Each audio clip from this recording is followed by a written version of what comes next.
Cordial saludo para todos.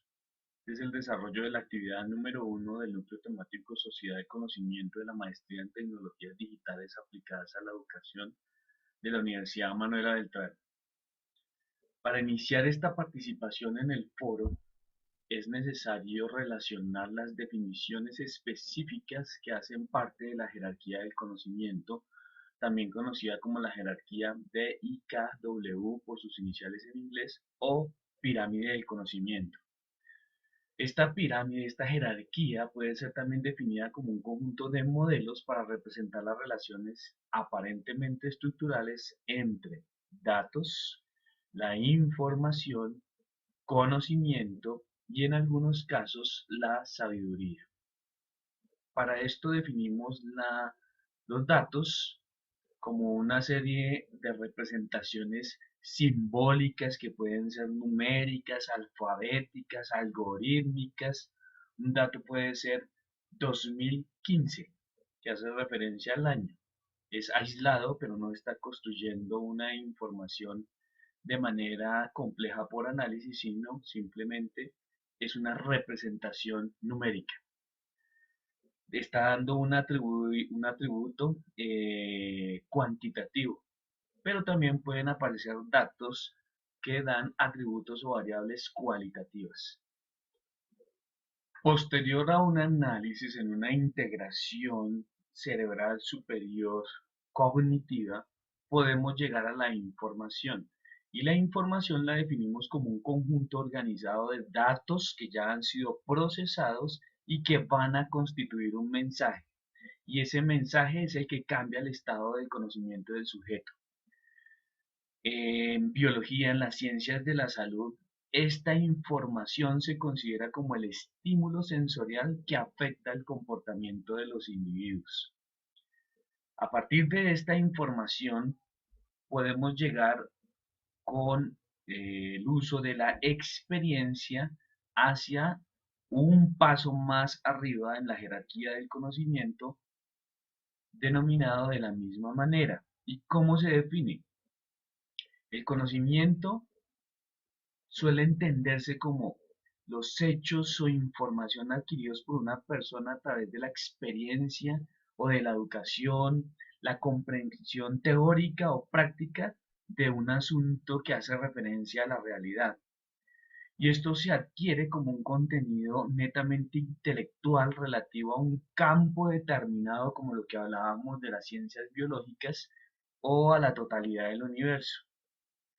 Y esta adquisición del conocimiento va a dar forma a la experiencia de un hecho o situación.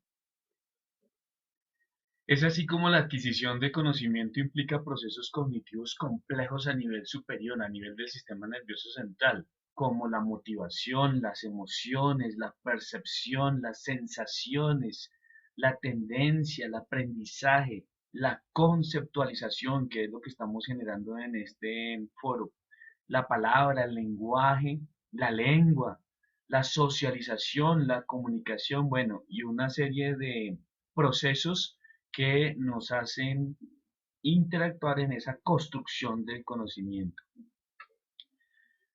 A través de esa comprensión del conocimiento podemos llegar a lo que se denomina la sabiduría. Y esta es un carácter que se desarrolla con la aplicación de la inteligencia en la propia experiencia, obteniendo conclusiones que nos dan un mayor entendimiento y a su vez nos capacitan para reflexionar, sacando conclusiones que nos dan discernimiento de la verdad, lo bueno y lo malo. La sabiduría y la moral se interrelacionan dando como resultado un individuo que actúa con buen juicio. Algunas veces se toma sabiduría como una forma especialmente bien desarrollada del sentido común. Si lo llevamos en términos de las ciencias de la comunicación, esta sabiduría constituye el vértice de la pirámide jerárquica de menor a mayor complejidad, por dato, información, conocimiento y sabiduría. Hay que resaltar que en la sabiduría se destaca el juicio sano basado en conocimiento y entendimiento, la aptitud de valerse del conocimiento con éxito y el entendimiento para resolver problemas, evitar o impedir peligros, alcanzar ciertas metas o aconsejar a otros. Es lo opuesto a la tontedad, a la estupidez, a la locura, y a menudo se contrasta entre ellas. Entendiendo de estos conceptos básicos, podemos ya empezar a hacer la conceptualización de la denominada sociedad de la información. Para nadie es un secreto que hoy en día esta sociedad de la información es tan cambiante y amplia como las formas de nombrarla. Viene impulsada todo el tiempo por el avance técnico-científico y los intereses de la globalización económica y cultural existentes en la sociedad actual.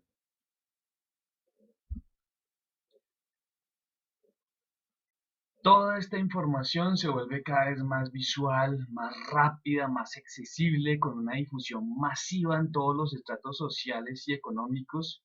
Hay muchos canales de comunicación y cantidades incontables de fuentes informativas.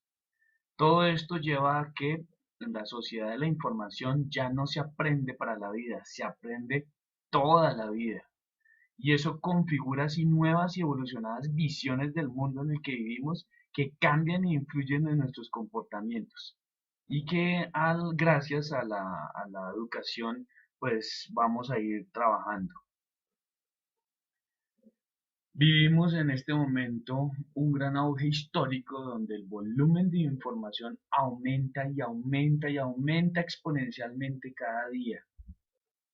Durante siglos, la información acumulada por la humanidad creció a un ritmo muy lento, casi que imperceptible. De aquellas épocas todavía nos quedan vestigios en algunas comunidades donde la palabra del anciano se respetaba como criterio último. Se trata de una situación en la que el incremento de la información en el espacio de dos generaciones es tan lento que el conocimiento acumulado por la persona de edad era válido para resolver los problemas de la comunidad. La sabiduría residía en los ancianos de la tribu. Sin embargo, actualmente la velocidad de incremento de conocimiento hace que sea casi imposible editar una obra antes de que ésta pierda parte de su actualidad previo a ver la luz. En uno de los artículos que encontré relacionados en la bibliografía, Villa en el 2006 plantea las siguientes posturas ante la nueva realidad social que vivimos. La primera de ellas es, y se ve mucho en la práctica docente, el descenso de la capacidad de concentración, en donde el lenguaje televisivo es casi que telegráfico y la capacidad de escucha oral se ha reducido significativamente. Y esta cultura de la imagen trae consecuencias importantes a la enseñanza. Por ejemplo, se tilda como aguantar a un profesor, a un orador 50 minutos seguidos, les cuesta una gran parte a los estudiantes. La segunda hace referencia al exceso de información. Sobre cualquier tema se puede encontrar una voluminosa información y hoy es necesario desarrollar capacidades de localización de fuentes, de selección de material, de tal forma que uno pueda discriminar qué es lo verdadero, qué es lo falso. El ejemplo clásico es consulta medicina. Llega el paciente con ciertos signos y síntomas y ya no esperan a que el prestador de salud ejerza como tal su actividad, sino ya plantean diagnósticos con todo ese exceso de información que recorre la red. El tercer punto de vista habla de la saturación de la superficialidad. Quizás nunca se ha comunicado tanto como en esta época y sin embargo nunca se ha desarrollado tanto la superficialidad.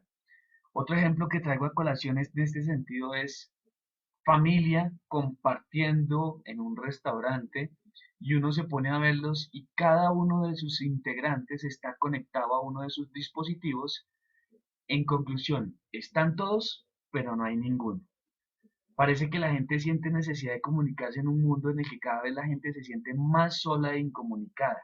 El lenguaje de los medios de comunicación es en general un lenguaje corto, casi que lacónico. Se usan frases cortas, resúmenes de información que se repiten constantemente y eso aligera el peso informativo y se extiende a todo tipo de personas. Un cuarto punto habla de la pasividad y pérdida del espíritu crítico. Las personas tomamos una actitud meramente pasiva ante los medios y con esto se está originando una pérdida del sentido crítico personal. Un último punto habla que la pérdida de la capacidad de razonamiento ha llevado a que la lectura haga trabajar el pensamiento y a la información, pero con una disminución marcada en esa capacidad de la construcción del conocimiento. Es fácil caer en la rutina de convertirse en un mero receptor sin pasar la información por un tamiz crítico. Esto requiere una actitud y una postura activa por parte de las personas.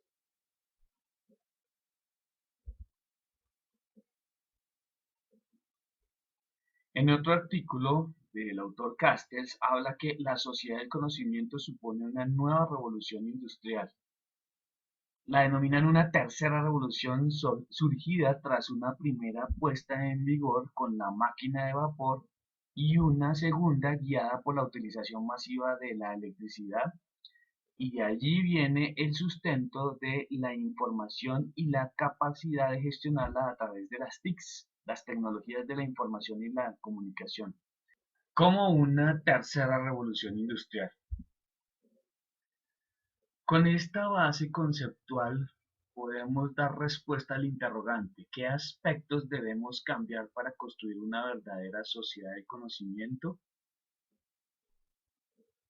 Para esto lo he agrupado en dos grandes grupos evidentes hoy en día en ese proceso de enseñanza-aprendizaje, ya sea en el escenario presencial o virtual. El primero de ellos es la información falsa o errónea. No por disponer de tanta cantidad de información podemos asumir automáticamente que se esté más informado. Tiene que ser nuestro compromiso dotar al estudioso de herramientas y recursos para seleccionar y analizar de modo crítico la información. Nos pueden arrojar demasiados datos construyendo la información, pero esa información crea el conocimiento de manera errada. Y la segunda de ellas hace referencia al manejo del exceso de la información. Este exceso de información nos puede llevar a una saturación o sobrecarga de datos que cognitivamente nos van a dificultar el proceso aprendizaje. La información no garantiza el conocimiento. La información es la base y esa información parte de los datos. Pero será la educación la encargada de garantizar la transformación haciendo uso de los medios pedagógicos necesarios para pasar de la sociedad de la información a la sociedad del conocimiento. O si se quiere, como dice en otros de los artículos, lograr que la sociedad de la información se traduzca en sociedad del aprendizaje y en sociedad de la inteligencia. El interrogante que se plantea ahí es: pero ¿cómo conseguir esta transformación de información a conocimiento? ¿Qué estrategias, recursos, métodos se pueden usar? Estas y otras muchas preguntas llevan a replantearnos el diseño de la educación, de la transmisión del conocimiento, de la tarea docente, del papel del alumno, de las destrezas y habilidades que se necesitan, de los contenidos que se imparten, de los materiales, del entorno, etcétera. Con esto se puede trabajar, se puede lograr esa construcción del conocimiento y, en esencia, lo que todos queremos: llegar al estado más alto del nivel jerárquico que corresponde a la sabiduría. Esta es la bibliografía de los artículos que se utilizaron para esta presentación. Agradezco su atención.